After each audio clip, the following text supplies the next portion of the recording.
Absurdity! It's really what we do best here on the Armenian Council for Truth and Journalism. I have no idea what's going on with my computer. I think it's getting hot. I don't know if it's working. It just flashed, screamed at me. Everything's going fine. It's usually what we do. It's May 11th, and the world is now once again descending into chaos. We talked about it a little bit last night, and it's gotten worse. And so as we watch these extraordinary times continue to become more extraordinary, my tendency is to just give in to the absurdity a little bit. And that's where Thad comes in. Thad, why don't you come on here? How you doing? I'm all right. You know, I'm really looking forward to this future that I'm seeing play out in front of me. You know, you're going to be the next Oskar Schindler.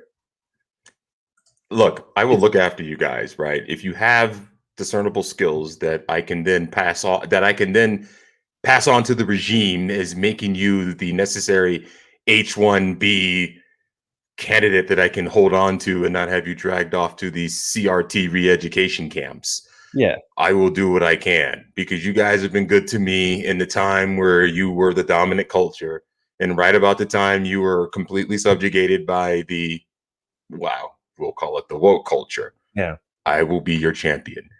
I will sign the papers. I will make sure you don't go to the CRT camps. Thank you. I very much remember that. Remember that when the race war breaks out and like that absolutely doesn't happen. Yeah. That nobody gets drug off to the CRT camps? That I don't get drug off to a straight gulag in general. I know we make this horrible joke and everything else, but yeah, let's be honest. Most of the bad guys, they still just want to kill black people. This is true. One way or the other. It's the most patronizing thing I could possibly imagine. The very same people who are now sitting up in front of the halls of Congress or in the White House are talking about all the systemic racism on the very system that for how long was Joseph Robinette Biden a senator from Delaware, where he was literally up on the Senate floor railing against the fact that like crime is out of control and we need police and we got to crack heads and do whatever and stuff like that, instituting the very same crime policies that are now I guess disproportionately affecting people of color. Yeah. I mean, come on. It's really fantastic. It's really fantastic watching. I mean, it's fine, man. But you know, at the end of the day, with the world the way it is, my friend, everything is fine. Yeah. Everything's fine. It's fine. It's just fine. Yeah. Say something intelligent, Lou. I actually was saying woke right as you were saying woke. So good minds think alike, I would say. Yeah, you have you have a little ethnicity in you and stuff like that. You won't necessarily you'll be a collaborator. I don't think I don't think they'll necessarily drag you off to the camp right away. Hey, I'm 100%. Why Antifa's trying to butter him up right now by, this goes back to me berating him and everything else. I'm telling you, Lou. Yeah. And because of your massive support for Palestine, and now, there's going to be huge demonstrations here in the United States, they're trying to pull you back in. No. Antifa's nonsense. It's literally nonsense. It's like BLM. It's just such nonsense. There's a lot of organizations out there that are nonsense. I will say that. Well, so let's stop talking about nonsense. And people that actually contribute to society in meaningful ways. Hey, how you doing? How are you doing? I feel attacked. You're making me laugh, and I'm sitting in the back of this studio just laughing my ass off. But yeah, thanks. So just so you know, when the revolution does come, I'm the first motherfucker against the wall. Why is that? I'm really white. I got white hair, and I'm not. Well, you see that 1% number? Yeah. You're getting it kind of comes with the territory of being a world-renowned physicist and like all around awesome guy, and also you made your money sort of almost can I say, sort of Lord of War style, but not necessarily, kind of more on the legal side of things. And so, yeah, you're rich. You're very Well, I rich. would say that. I just, I still work for a living, which is, I know that makes me uncouth, but among the elite. Yeah, hard work is racist, by the way, and is a sign of white supremacy. So That's coming. Yeah, you're going up against the wall. There's nothing else. That's all there is. Well, as I said to some people of your acquaintance, one of whom has a military MOS in light weapons, AK 50 cals. I have two 50 cals belt-fed machine guns, and I can only man one of them. So they're invited over. Anyone else here have an MOS and belt-fed weapons? I've seen a 50 caliber shot live, and that shit is no joke. I got two of them. You want to come over? As long as you've got the training, I've got that, and then a saw and. That's all, no. I was in the Air Force, bro. That's all fury. Oh yeah, Air Force. This is how the Air Force goes to war. Yeah, exactly. What I need is a joystick so I can yeah, exactly. to the target and just drop a bomb on it. Air Force war face. Also, my Air Force war face is.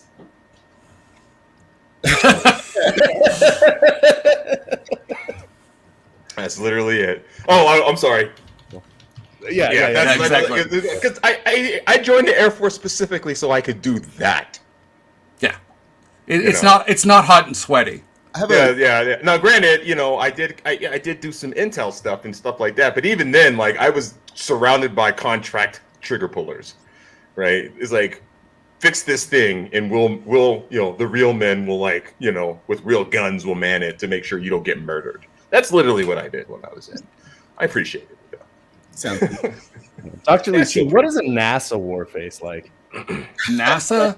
Yeah. You want to hear my NASA war story? The time I almost got fired. Way back when I was doing some visualization for a cometary mission called Deep Space One, which was basically to test the first ion engine. I was on the team that was doing the simulation for the camera. So the camera was an afterthought. This mission was purely about the engine. Let's stick a camera on it. Let's aim it at something that might be interesting, but we're not going to bother figuring this shit out until we've already launched it. So our team is desperately trying to figure out how the hell can we at least get a visual, because that's what the public wants to see. They want to see a picture. Yeah. Yeah. So there's this comet, dead comet, by the way. So very little outgassing, not spectacular, not particularly. So not a particularly big tail. Yeah, not pretty. No tail, no visible tail. It's a black body. It's basically. So it was probably a probe. We didn't detect any K white jelly at all on this. Anyway, it's basically as black as a charcoal briquette, and we're trying to figure out how to photograph it. And by the way, we're again, the photograph was not part of the mission. We didn't slow down. We're going super fast past this thing. So I sit there and spent basically 6 months figuring out how we can spin up the spacecraft to get the thing in the frame and so forth. So because of that, Hollywood saw some of my simulations, decided they wanted to use my software for a movie called Deep Impact, which is a comet hits the Earth movie. And yes, if you go through the credits and wait till the very, very, very end, you'll see my name. We've been known to do that here. So. Yeah, well, you can look me up on IMDb and flash it up there if you like. But anyway, so because of that, I ended up doing some science advising for some TV shows and for Discovery Channel. This is fun. So they called me in and they're like, okay, we're going to do an interview with you at this time because of 2 comet hit the Earth movies, and unfortunately not Deep Impact. It was mostly the Bruce Willis movie, the movie that I will not name. With that guy with the complete lack of anything resembling science in the movie. But again, there was there was an actress in there who was not hard to look at. I can stay awake just. What movie? She also I think she aged very well too. I think she aged very well. I mean, she was an elf. Who can pass as an elf? Yeah. Besides Especially Kate when her dad Blanchett. looks like Gollum. So, Yeah, he does. No, he looks like a gelfling is what he looks like. He looks like a fucking woman gelfling. Where's his wings at? Let's not derail too much here. I'm sorry. so long and short of it, I'm in this. I think it was Discovery, but some documentary thing about Space Guard, which was this very short-lived thing to protect the Earth from comets and other planetary bodies. And so the producer gets me, and it's a sit-down interview, right? It's going to be an hour of boring talking head bullshit with some graphics thrown in. Myself and an astronaut, a.k.a. the guy that drives the space truck. Doesn't know astrophysics from a hole in the ground, but he's a nice guy. You're pretty good at driving a space truck? The space shuttle is the space truck. It's about as exciting as driving a bus, mostly because you don't really actually do anything. And if you try to land it, you will die. But hey, we got to have somebody in the front of it. Are the people in Houston kind of like the kids screaming in the back of the bus? Yeah, there's some really interesting video and audio on that when the people on the space station told them to stuff themselves into a light socket. Anyway. So they're asking me, like, well, what can humanity do if we notice a comet coming that's going to hit the Earth? And this is what almost got me fired. Nukes, big ones, and lots of them. Were you right? Oh yeah, I'm right. But NASA management heard about that, and I got called in. I called in at a very high level in the C-suite, keeping in mind I'm a low-level peon at this point. Like, why am I going to that building? And why am I going really high up in that building? Oh, shit, this is not going to end well. Like the elevator doesn't stop and it's getting worse. Yeah, that's when they push you off the edge. Anyway. Is there a trajectory system that would actually be able to get nukes into space and still be able to control them? Now, yes. Back then, it would have been barely possible. And there's a lot. We could really get into this if you want, but the only real effective way to deal with a Halley-sized cometary body is nukes, and the timing is you have to. Circa 1999, it would have been really hairy. Today, I think we could do it with confidence. But anyway, I was informed by NASA management that we never say the word nuclear weapon. We never imply nuclear weapons. We don't know that nuclear weapons exist. And if I ever said anything again about nuclear weapons, I was gone. There's all sorts of conspiracy theorists that think that NASA is really just a military cover. And no, they're way too incompetent for that.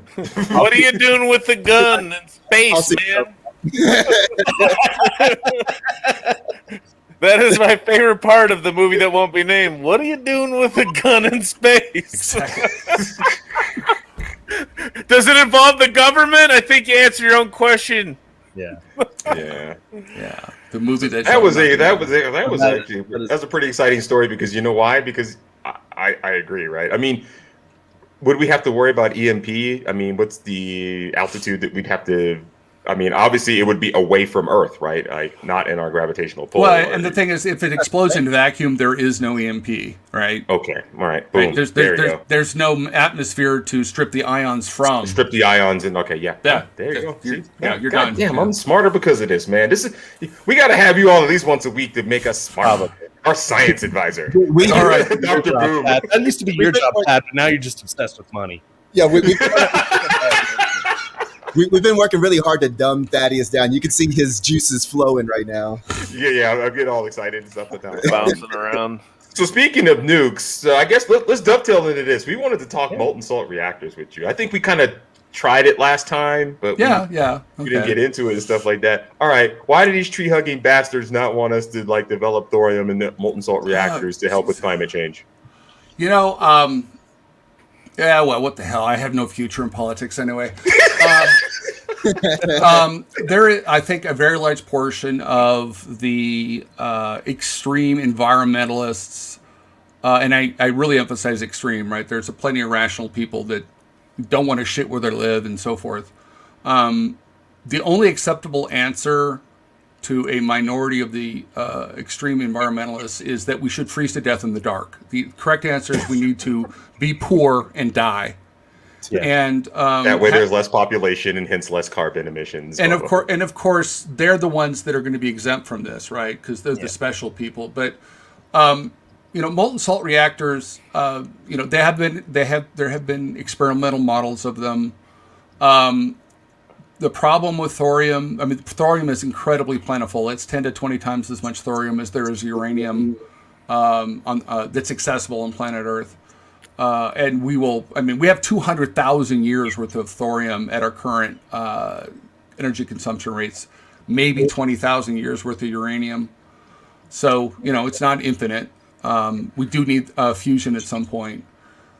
Molten salt reactors are, the technology is not as much of a panacea as YouTube would have you believe. There are some real technical issues with it. And the biggest one is it barely produces enough neutrons. It's a breeder reactor, right? In order for it to succeed, you start it by adding some very highly active uranium isotopes or plutonium isotopes that produce a lot of neutrons, and that's your tinder in your reactor. And then you've got to conserve every flippin' neutron you can, right? Which means that you need to make as close to an approximation of a spherical reactor as you can. You have to aggressively. The beautiful thing about molten fuel reactors is you can distill out all the poisons. So a poison is something that sucks up neutrons. Xenon, the gas, is notorious for this. You can standard ceramic pellet fuel reactors. The gas is formed. It's trapped inside a ceramic, right? And it's not going anywhere. So you try to start the reactor up and you pull all the rods out and you put all the activation in, you put all the reflectors in, trying to get the neutrons to go and go and go and go. And the xenon level goes down and down and down. And meanwhile, you're pushing really hard on the neutron part. And then suddenly it can go, whip, and now you have got way too many neutrons. So wait, did you just walk me through Chernobyl just now? They pulled out all the stops and the xenon gas. Yes. They poisoned their reactor and they were at the point of no return because nobody knew what the fuck was going on. Yeah, there's an additional the thing that actually caused Chernobyl to melt down, aside from stupidity, is graphite bonds, right? Carbon has some kind of a bond, right? Graphite bond, diamond bond. Bond to anything. Right. Well, but the point is you've got crystal lattice structure energy, right? So you have a crystal, and if you take a crystal and you break a bond, you're putting energy in to do that. And neutrons break graphite bonds, right? So now you've got a highly strained crystal. How do you unstrain the crystal? You heat it up. So what happened is they deliberately heated up the graphite to remove some of this strain energy, and they went a little too far, and it got too hot. Right? So as you heat it up, all of a sudden, all that bond energy snaps back, and now you have a huge source of additional heat, and now your graphite got bleeding hot and blew up. Right. Well, by the way, you have lots of hydrogen, embedded in all this. Because I'm assuming there's water in the system, and obviously that. Well, no, you have free hydrogen in the graphite, right? The graphite. Oh, in the graphite. Okay, so it wasn't just the fact that the water, got entirely too hot and actually started to separate. There was actually that was later. That was later. Okay, the hydrogen bomb came later. Right. The steam bomb came later. The hydrogen bomb and the graphite candle came first. It was, and I don't know if you guys have heard, but there's a bunch of activity going on now. Chernobyl is ticking up lots of the ceramics. So that whole xenon thing, there's other poisons, and the elephant foot, which is the molten liquid uranium with a bunch of crap in it, is starting to get rid of the crap, and it's starting to become active.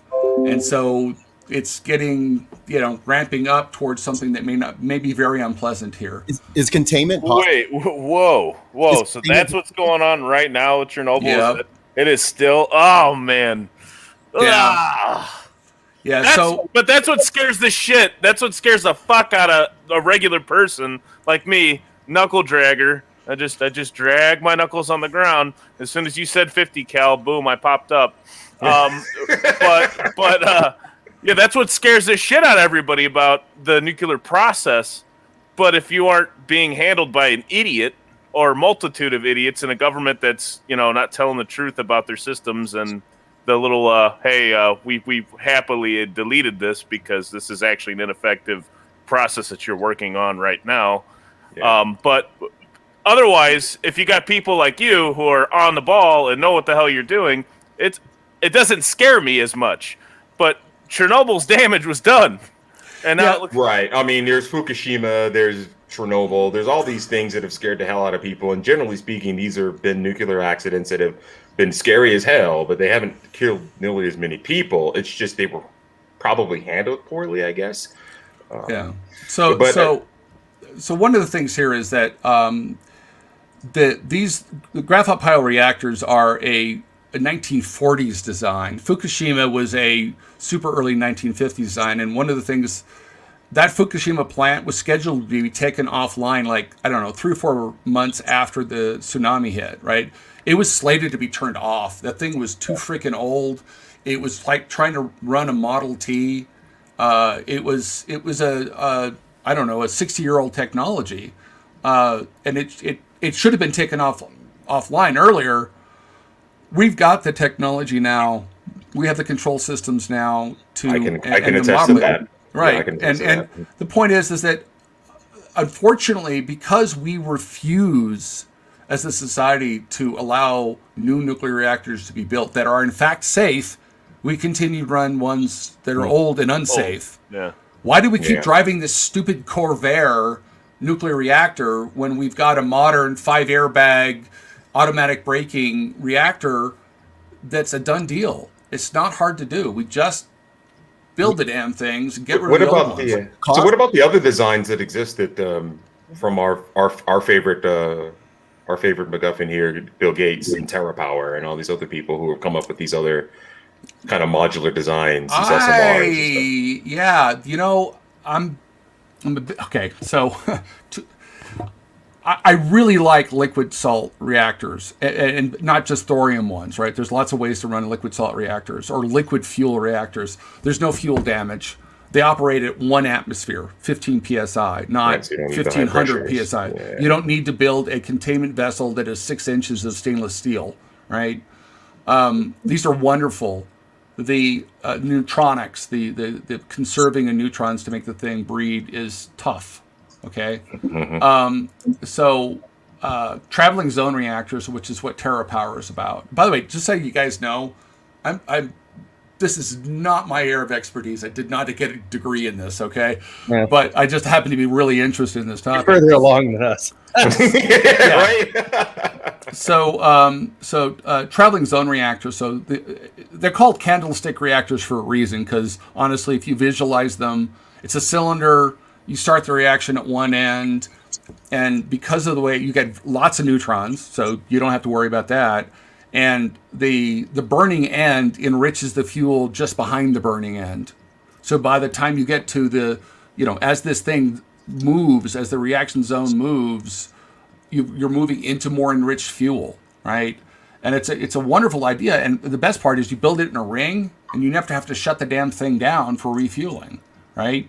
So that's one of the big upsides of anything that's a liquid salt reactor is you never shut it down. It's continuous duty cycle. Traveling wave reactors have some of the same advantages. You can put your material that needs to be enriched towards the center, right? You can basically zone radially your more active stuff, less active stuff. You can put your waste, right? If you've got stuff you want to burn up in a nuclear sense, you put your waste around the outside edge, it absorbs neutrons and becomes something else, right? Pebble bed reactors are really interesting. Fuel processing. Didn't South Africa work on have some yeah. designs associated with that? Guys, what's the cost associated with all of these? Because you were talking about upgrading the technology. We don't have like a system in place to just spend that type of money to put it in place, do we? Okay. So I have a full disclosure. I'm a flaming hypocrite who needs to be nailed to something. But do you still think that Trump is a batshit crazy racist? I actually walked that statement back. Oh, okay. Because Donna Brazile, the Democratic former DNC chairwoman, said something that really resonated with me, which is, I don't know what is in his heart. Yeah. Right. I know what he does, and so I don't know if he's a racist. Okay, we just had to talk about that before you went any further. Yeah, no, that's, and I regret. By the way, that earned me lots of death threats. That was, in fact, we tend to forget the Trump era was TDS was a bipartisan affliction. Very bipartisan. Yeah. I had one death threat that was actually in the state, and had me a little worried. Not greatly, but most of them were. You get over it at some point, you know. Yeah, well, let's see. There was the guy from New Jersey. There was the guy from Yeah. Look at these guys bonding on death threats. Well, to me, if you're crazy enough to say something stupid enough like that to me, you do know I'm a fucking biter, right? Like, I'm a biter, and I don't stop at the first bite, man. I will typewriter your ass by all fucking means, and I'm gonna do it naked. So, What? Wow. Okay. you want a death threat? You want a death threat, my friends? Okay. Jeez. Come at me, bro. Okay, so how do we get back on track here? Well, to get back on track, Doc, which reactor do I use to become Dr. Manhattan? If you have to pick a technology right now, and let me just really briefly go back to the pebble bed reactor and cost. Okay, so I took some money from the federal government due to the AARA way back when, the stimulus thing, for geothermal energy. And so I still, to this day, am co-owner of a supposedly geothermal energy production company. Everything about alternative energy, everything about all energy sources is, what the fuck does it cost? Right? Nothing else matters. I don't care if it's gerbils. I don't care if it's nuclear power or windmills. What is the cost? Okay? And if you have a high pressure reactor, pressurized light water reactor like the ones that we currently use, and you've got 6 or 18 inches of containment vessel that has to be welded by a person with 30 years worth of training with equipment that was, made once by a left-handed elf. They're stupid expensive. Isn't it though? That's exactly what your qualifications have to be for those pressure vessels. They're pressure vessel stuff. That stuff is crazy. So, molten salt reactors at 1 psi that I can contain with a pop can is very attractive. It's way cheaper. Traveling zone reactors. There are some significant challenges in making the fuel. So the fuel is not quarter-inch size pellets. It's actually stuff that is like the size of a grain of sugar. Okay. And there's some reasons for this, and I could get into it if you care, but there's a reason that you want the fuel in that form factor. It minimizes radiation damage to the fuel pellets, right? You don't want them to mechanically fall apart. Pebble bed reactors are they're super attractive, right? You put your fuel in the center, you've got a graphite moderator around it, you've got a ceramic shell around that. It's the size of a small peach, right? And I'm going to vastly oversimplify this. You build a big-ass silo, you throw a bunch of these pellets in, okay? And then you blow helium gas down it. Helium is a moderator, but a helium is a moderator that is a high temperature coefficient. So when helium gets to 900 C, it stops moderating.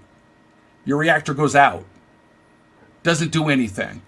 There's Yeah, so it can't really blow up. It can't genius. Right. So if you have Homer Simpson running it, and he decides to pick his nose and eat a pizza and doesn't do anything, it can't do anything. Jesus. All right. The worst thing it does is shut down. Okay. Yeah. And it gets too hot. It slows down. I mean, they're called walk-away safe, right? You don't freaking need operators. It'll moderate itself, basically, right? And so, and the more power, right? So the cooler you put the input helium, the the more moderating it gets, which produces more energy. So at some level, as long as your power demand isn't too abrupt, the thing just adjusts by itself. You don't have to turn a knob. Ask for more power, delivers more power. Ask for less power, delivers less power. The fuel pellet cost to produce those fuel pellets is high. Is it the pulverizing part, or is it the packing? You're making a very complex structure. You got fuel in the center. You've got a graphite shell. You have a ceramic shell around that. It is a non-trivial device when everything you're touching is radioactive as shit. Yeah. Okay. You had to make this stuff with robots. They got to be perfect. They got to be mechanically strong because you're piling them on top of each other. Mm-hmm. And the way that we refuel it, by the way, is they come down vertically. You pull them out the bottom. Depending on whether it was on the outside or the inside, you can measure that pellet and decide whether or not you're going to throw it back in. And when it's burned up, you take that pellet, you do nothing with it other than throw it in a hole in the ground, right? That's your disposal method, which is, by the way, insanely wasteful. Don't do that. Probably something. Are any of these in use anywhere? Like, is there a prototype somewhere? So China has prototypes of most of these. Australia has some prototypes. I believe South Africa built a pebble bed reactor. There's been laboratory scale reactors of all of these. China has restarted their liquid salt reactor program, which was canceled after Fukushima. They brought it back. They're supposedly working on it, so there's some hope there. But the TerraPower reactor, Trump fucked that one, right? He decided to go apeshit on China. There was a co-development plan for the technology between the Chinese government and TerraPower, which is Bill Gates' company. They were going to build 2 full-scale traveling zone reactors, right? Utility scale, not just laboratory scale. And Trump. That says more. We went into the trade war, and it stopped them. That says more about Bill Clinton or Bill Gates than it does about Donald Trump. Why was he over there doing shit with China anyways? Like, because our NRC fucking wouldn't let him do anything. Yeah, that's the big problem. You want to improve things with a... Okay. Ooh. Woosah. Let's all do that. Woosah. Okay. All right. So, getting back to the dispassionate person that I am. Yes. The NRC is the biggest obstacle to the development of nuclear power that there is. And I will chide anyone that says that should all be taken out and shot. That is not the correct answer. They should be given other jobs. Yeah. How long does it take to improve a new reactor design going through that process? Because I know SMRs, it took forever. Nuclear reactor design, the industry's design cycle now, because of, actually largely due to TerraPower. TerraPower basically said, let's simulate literally everything, which we can do now. It's actually a trivial large scale calculation, right? I can model a nuclear reactor at 1 millimeter resolution, every single thing in the damn thing, including the operator's chair, and I can model that trivially. Okay, that didn't used to be the case. The industry process is basically 18 months. The regulatory process is 15 years. Yeah. Holy fuck. Yeah, it takes. See, I think regulations are bullshit. That's where I became like, I used to be all about like, oh, let's just regulate. But I realized that regulation is the mafia, or they're the ones that come in and be like, hey, you owe us this or you owe us that. It's like, to me, it's bullshit. It's Speaking of mafia, how about this, Chris? I want to ask you, since to get back on the New Mexico subject, because I know we've delved deep into nucleonics and stuff, but we can move back into like more less heady things. The bill that was just passed here in our great state of New Mexico for recreational use of cannabis. It's going to save all of us. Okay, go ahead. Sorry. What do you think? Go! Take a grenade. Okay, yeah, exactly right. So,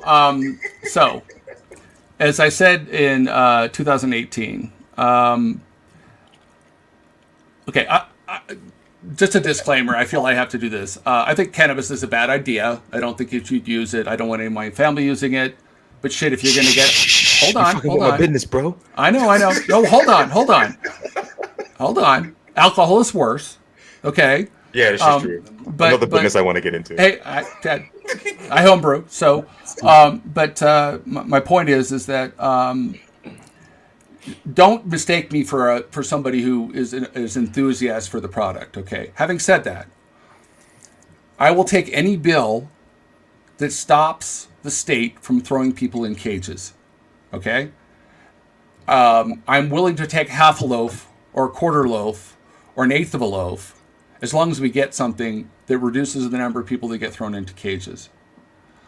The 2018 bill, which had state stores run by state employees that were mandatory unionized, caused me heartburn at an unimaginable scale. Yeah, that shit was. But it was dog shit. Okay, and the cronyism that was in that bill was horrifying. The thing that made me not support it is it created a whole bunch of new felonies for parents. If you were a parent and they had a minor child, and you had cannabis in the home and it wasn't like locked up inside a safe, it was a new felony. I'm like, nope, not doing that. We're not creating new felonies. We're not creating new crimes. Okay, this bill is less than perfect. It is a cronyist nightmare, as usual. I mean, we knew it was going to be. I'm seeing pieces of it as I read through it. There are pieces of it where I'm like, particularly this new commission that needs to come together that's going to be making the rules. So identity politics with the the set asides for allow me to read this to you. No, I'm with you. Yeah, go ahead. Procedures that promote and encourage racial, ethnic, gender, and geographic diversity in New Mexico residency among licensed applicants, licensees, and cannabis industry employees. It's more SJW nonsense that's in there. They're set-asides. Yep. Literally set-asides. So I have not read the final text of the bill. I read it the bill as it existed about 2 days before the end of the session. So I'm sorry I'm remiss on this, but it passed, and I had other things to do. So they still have that the medical marijuana producers get first dibs? Yes, exactly right. Yes, so, yes. And there's provisions if there's somehow a shortage or there's not enough supply for medical. So there's actually the 10 to 25% set aside that even commercial licensees have to make available. If there's some emergency, then they may up that amount. You may have to contribute more. Yeah, they give a lot of carve out. But depending on how you want to scale up, you want some of these people that already have some expertise to go ahead and be first to the market so that they can have something. Okay, I'm not an expert. How long does it take to grow a cannabis plant to maturity? To grow. Lou's our resident weed enthusiast and expert. Yeah, to set up a grow, would probably take about a month. Like not too much, but there's a lot of systems that need to be put in place. No. How long does the plant take to grow to maturity? The plant grows to maturity in about 3 months. Okay. But the thing is, like, that's irrelevant because you can stage it out to where you can have them coming out every 2 weeks. Right. But my point is that at least in the version that I saw, there was effectively, because of the licensing delays, an 18-month lockout with current medical producers.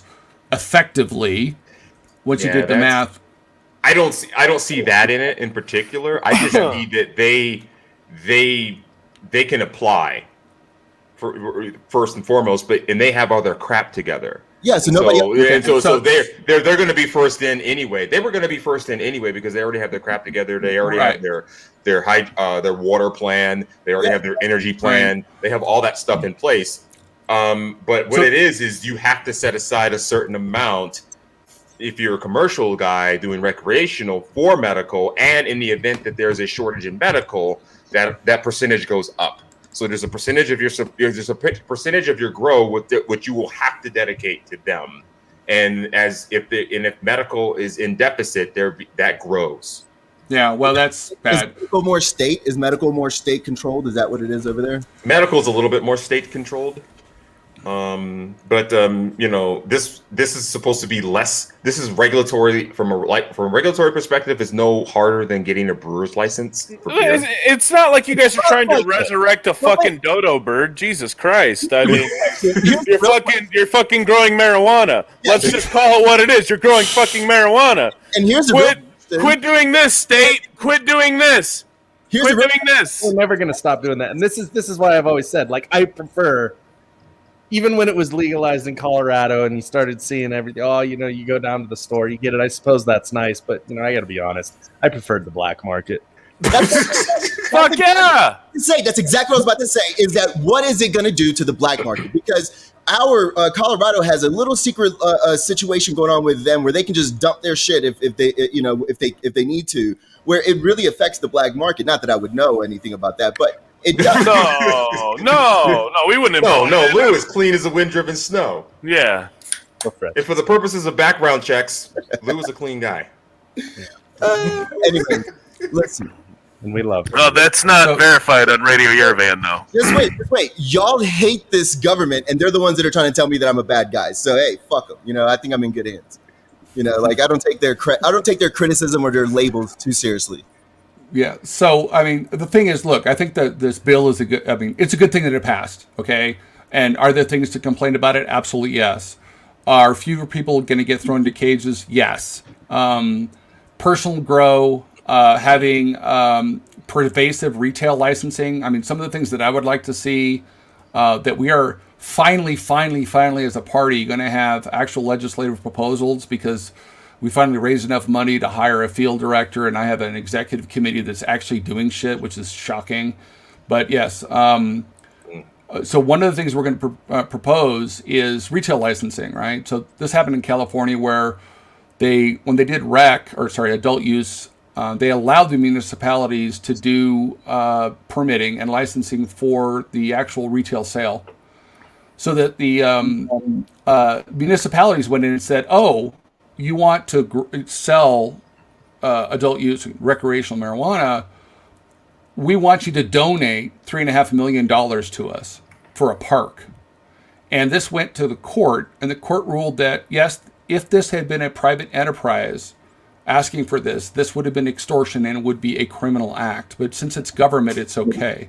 Well, yeah, unbelievable. So tired. The entire history of the tax codes. Right. So what I would like to see, and what we're going to propose, is a bill that says that any entity that currently sells an age-restricted product is presumptively licensed to sell retail marijuana, which means any place that sells tobacco, which is age-restricted, any place that sells alcohol. Which is age-restricted. Which is, what's one of the things that's excluded, Yeah, any place that sells pornography is now presumptively licensed.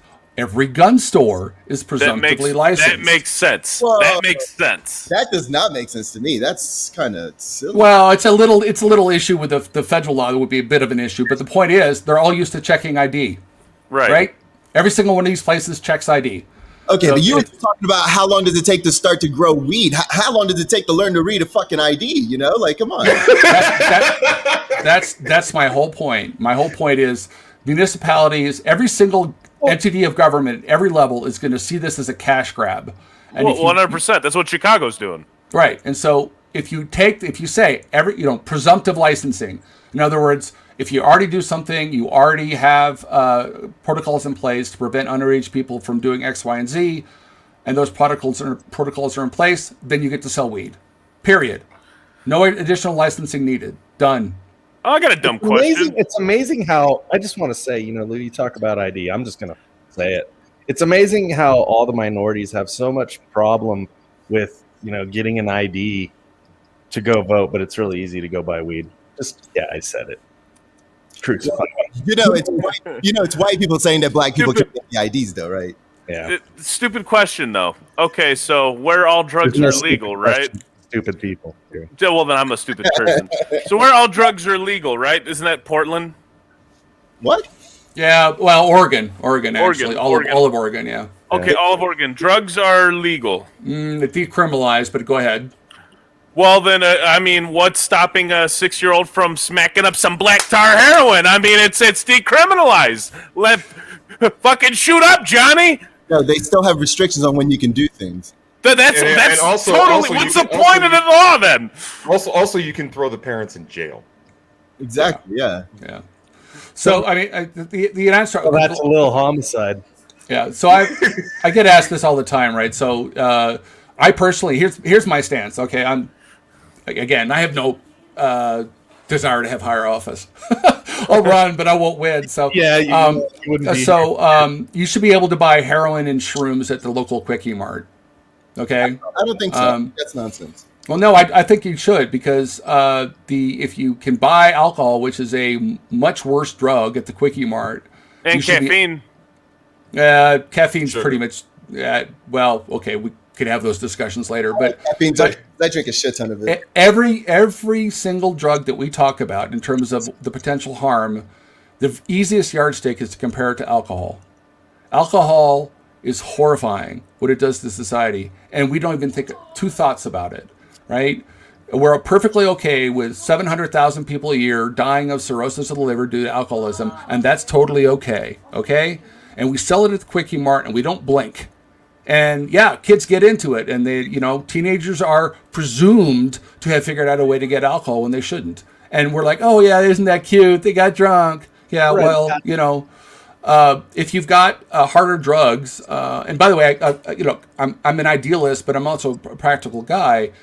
If somebody has a choice between an illegal, harmful drug and a legal, less harmful drug, they're going to go for the legal, less harmful, right? So, which is why you want to have cannabis legalized first, and then you do. Okay, again, I'm out of my depth here, but I think shrooms. It's already Denver. Yeah. Denver to decriminalized. No, Right. they're doing it right. They're doing the medical research involved, and then ketamine will be next. But ketamine's a different one. But there's actually a lot of studies that show that it helps with depression. So Right. they're moving on that one next. But they're doing it scientifically in a way. Colorado, supposedly, at least. Okay, so Well, let's be honest. The way things are going in the globe right now, it's going to be fentanyl that's legalized. Well, Everybody should- that's when the doc said that you should legalize all drugs. Okay, well, I'm the same way, but with weapon systems and ordnance. They asked me, they go, Fury, how 2A are you? I Okay. think everybody should have a fucking tank if they can Okay. afford it. Exactly. I am going to tell you this is the absolute truth. A guy walked into my office today trying to reactivate his RPG-7. He has Nice. he has a launcher. It's actually Love it. legally registered as a DD, and he Okay. wants me to help him reactivate it so he can use it. So he can go Dr. Boom. Yeah, there you go. And yes, I'm the one guy here who probably can. Well, I know I can because I've done it. Design a modern warhead for that'll actually make it much more effective. Anyway, so that's how 2A I am. I mean, Thaddeus, you were at that libertarian convention when I said we have to have limits on the Second Amendment, and the entire audience just was like, "What the fuck?" And I pulled out what the hell was it? A law rocket launcher. Yeah, too. rocket launcher, right? Yeah, It was it's just a law like, rocket launcher. I said, "This is where we need to start talking about the Second Amendment." Okay. Right. But getting back to the drug thing, so I have a lot of commentary, and I'm trying to spearhead a motion through the National LNC on this because it really pisses me off. So there's two separate discussions. There's drugs. We use the same term. We say drugs when we're talking about people want to get high. Okay. People want to get high, right? And that's fine. You own your own body. Do what the fuck you want. Okay. I don't want to see regulation in that regard. From a philosophical point of view, from a practical point of view, you want to make sure that you legalize and decriminalize the stuff that is likely to do the least harm first, right? Cannabis, whatever the hell it is, psilocybin. I've heard acid, MDMA. I'm out of my depth here, but there's a lot of these psychoactive drugs have essentially no potential to cause your physical death on the spot from overdose. Okay. And again, if you measure them against the yardstick of alcohol, I would go as far as to say the common access to recreational opioids should be allowed, right?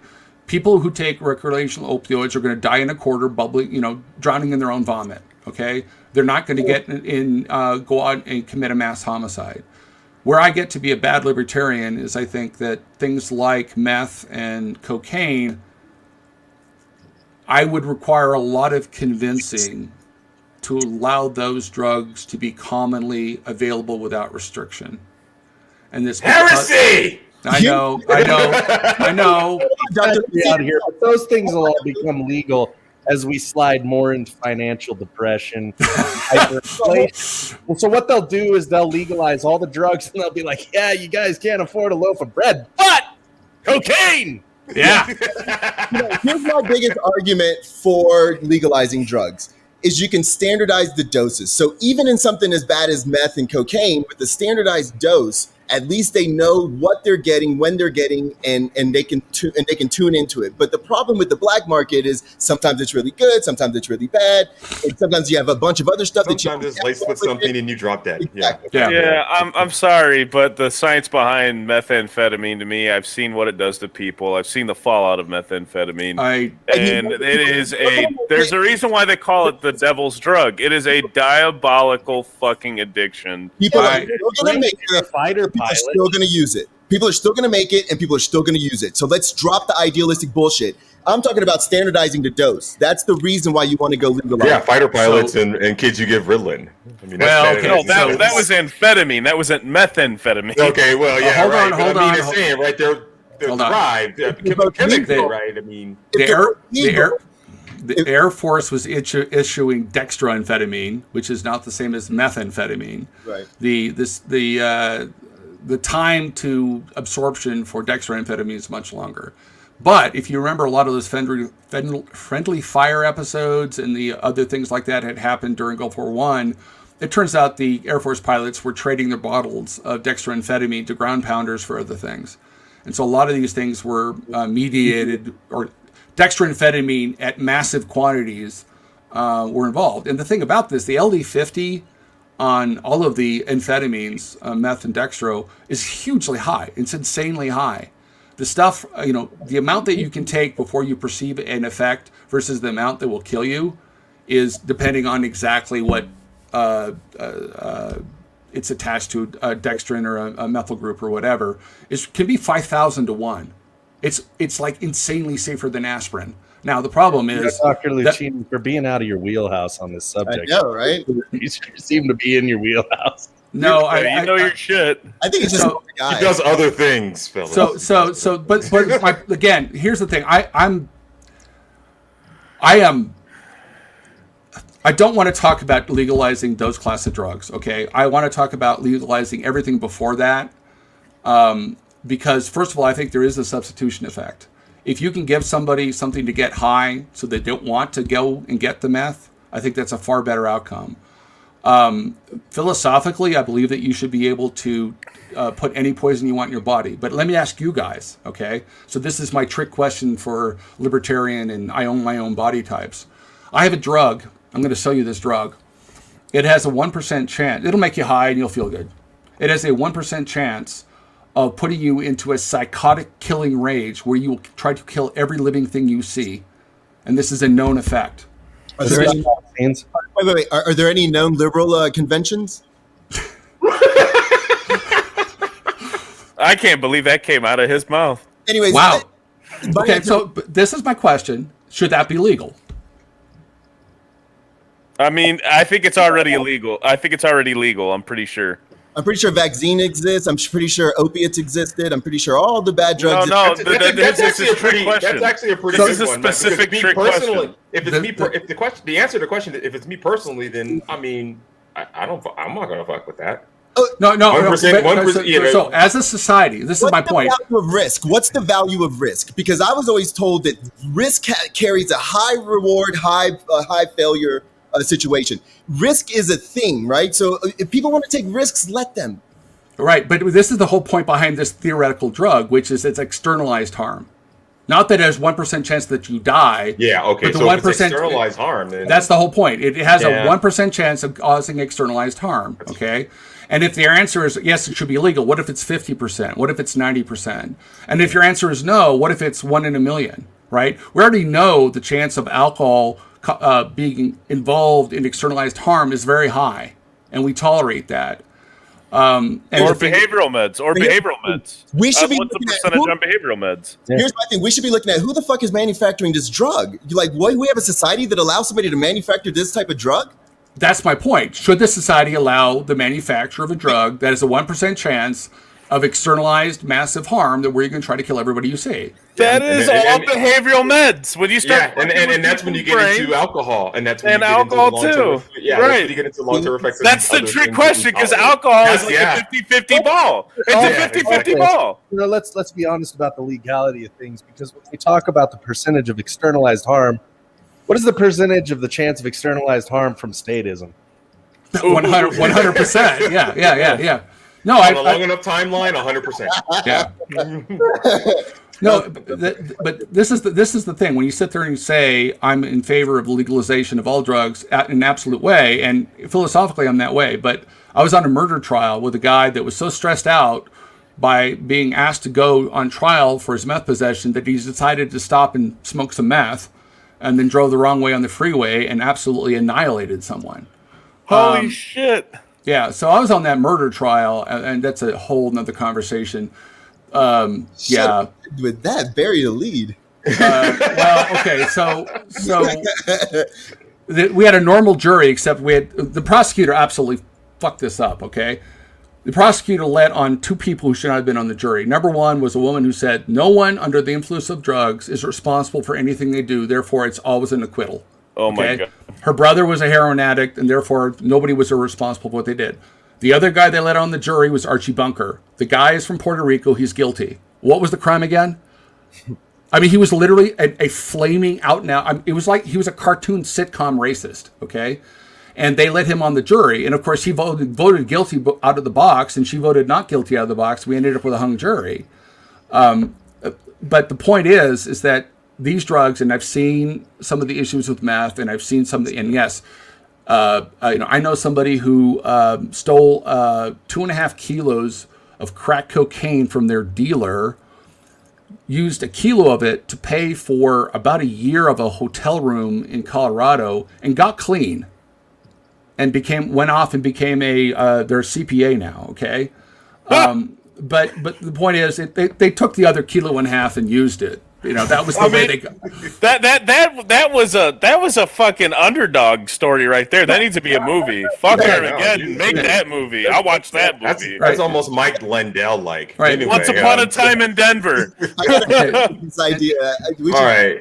Hey, we're running long, fellas. Let's kind of table any other further discussion, but let's get the chairman himself to kind of rep what the LPNM is doing, what he's doing for the LNC, and all the other things that he's up to. So the floor is yours, Dr. Boom. So we're the LPNM. Like I said, we have a kick-ass executive committee now. We're getting a lot of stuff done. We managed to raise some money. We hired a quarter-time field director whose job it is to raise the money to be able to continue to pay the field director. We have a special election going on right now for the 1st Congressional District House seat. Chris Manning is a unbelievably good candidate. I'm actually extraordinarily impressed at how well he's been doing in these debates. He's just improved so much in terms of his presentation. There's no polling out yet, so we don't know, but it is effectively a four-way race. We survived a legal challenge to the major party status of the Libertarian Party that wasn't allowed to go forward. Anyway, you all should read the pleadings and that just for entertainment value. So that there's an appeal to the Supreme Court, but we'll see how that turns out. That's on the 18th. Nationally, we're planning. This is the real thing. Okay, we got lots of cool stuff we're doing. There's a freaking party in August in Denver that's going to be for the 50th anniversary of the LP, and it's a party. It's literally, there's no business sessions whatsoever. We're banning it. It's just a party. Show up. It's a beach resort. You can go boating. There's actually a shooting range there. We're going to have. This is the part. I'm on the committee that set up this or approved this venue. We're having axe throwing. That's going to be interesting. Oh yeah. So, good. Does Chris Manning have any national aspirations? Because I listened to him talk on their show, and he was just on point. I mean, I don't think he. Well, I don't know. We'll answer that question later. Obviously, this is a national office he's running for, but he has really, really grown into this. I'm very, very impressed with his performance. So we'll see what happens with this election. I don't know. Literally, we have no polling. Nobody's released one. One of the radio or TV stations said their requirements were. This is fun. You have to have raised $50,000 not from loans from yourself and pulled at 10%. And our response was, well, there haven't been an FEC filing, so how would you know what anybody's raised? And by the way, you didn't ask the candidate. And there's been no poll put out. Oh, well, we have some internal polling. You haven't released that? Yeah, they just lied. Well, presumptively. But yeah, we don't know what's happening. Early voting's already started. It's going to be it'll be a very interesting race. The debates speak for themselves. There's links available on our webpage that you can go watch those things and watch the relative performance of it. If you engage in the drinking games off of various phrases from there was the one about delivering for New Mexico. If you drink every time she says delivering for New Mexico, you will die. Don't do that. And then there was the, what is the act he keeps citing? Morris just keeps citing some... Breathe Act. Breathe Act, thank you. The Breathe Act, right? Every time he says Breathe Act, if you drink, you will die. So don't do that. Actually, if you read through the Breathe Act, you'll probably just die anyways. The thing about this is it's standard attack politics. It's bumper sticker speeches. It's pre-programmed. Pull the string in the back of the doll and watch it recite whatever pre-built response they have. And Manning is the only one that can articulate an original thought on the entire stage. So yes, that's what I thought. I love it. Yeah. Dr. Luchini, we appreciate you as always coming on this motley crew to get us educated. It was fun. Absolutely. Anytime. Lou, say something smart. Sean, you look pretty and have a sexy voice. Yeah. Black coat, white shoes, red hair, Cadillac. Yeah. The boy's a time bomb. And Dr. Fauci is a fucking liar. Good night. Thank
you.